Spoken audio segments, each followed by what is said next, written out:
दिल्ली में रेखता की एक खूबसूरत शाम एक नौजवान शायर ने एक कमाल का शेर सुनाया।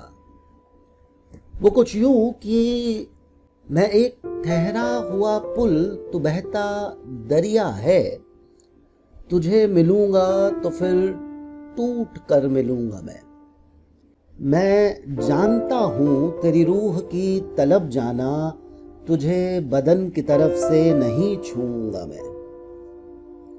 ये रूहानियत अरसे बाद किसी शायर के कलाम में पाई और फिर शुरू हुआ सुभान असद की शायरी से मुलाकात का सिलसिला।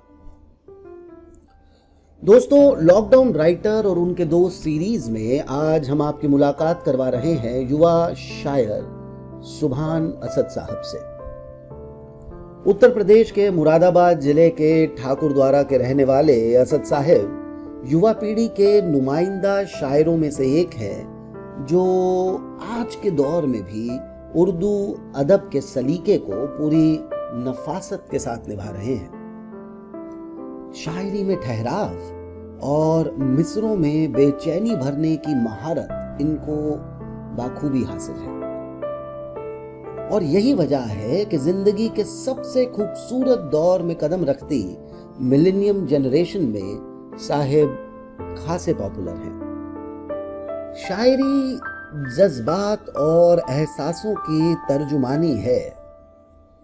मोहब्बत और जिंदगी के नाजुक एहसासात को सुभान असद लफ्जों में पिरोकर जिस खूबसूरती से अपनी गजलों और शेरों में ढालते हैं वो तो नायाब है ही, लेकिन उससे भी दिलकश उनके सुनने वालों को लगता है उनका सुकून भरा अंदाज़े बयां। यूं भी शायर आवाज को बुलंद करे तो ये कोशिश उसे शायर रहने नहीं देती। असद साहब की कलम किसी सूफी की तरह है, अपने लिए भी लिखे तो दुनिया का भला हो। फिर हम जैसे जिन्हें गजल के नियम तक नहीं पता कि मतला क्या और मकता क्या, उनको असद इसलिए पसंद है कि यकीन है कि वो हमारे लिए लिखते हैं। वरना आप ही बताएं कि कैसे होता कि उनकी कलम लिखती, गिला नहीं कि मेरे हाल पर हंसी दुनिया, गिला तो ये है कि पहली हंसी तुम्हारी थी। सुना है कि संसद में एक सांसद ने भूतपूर्व प्रधानमंत्री नरसिम्हा राव से अपने क्षेत्र के लिए मदद मांगते हुए कहा था, खाक हो जाएंगे हम तुमको खबर होने तक।